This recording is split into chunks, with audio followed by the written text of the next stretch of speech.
Dalawang box pa lang daw ang ginagamit niya, nasasabihan na siya na ang puti ng mukha niya. Para sa mga naghahanap ng skincare na magandang gamitin, lalo na sa mga dark spot, pimple marks, pecas, melasma, kung naghahanap kayo ng Rejuve na mild lang, ito yung pinaka-recommend natin. May kasama na siyang toner, sunscreen, night cream at sabon. And guys pwedeng-pwede tong gamitin even teenagers 13 and above.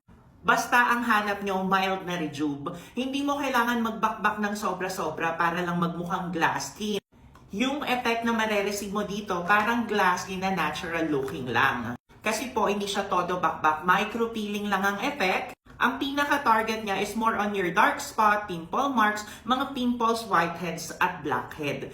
Guys, nakikita ko siya ngayon from 190 pesos. May mga promos dito kay TikTok Shop na minsan mababa, minsan mataas. So from 190, 179 ko lang siya nakikita. Pag nakita nyo mas mababa, ayun na yung sign para mag-check out kayo. So sa mga hindi pa nakakapag-try or gusto mag-resta, habang meron pa tayong stocks nagkakaubusan ngayon, mag-check out na kayo hanggat meron pa. Laging may promo si TikTok Shop. Mag-hoard na tayo.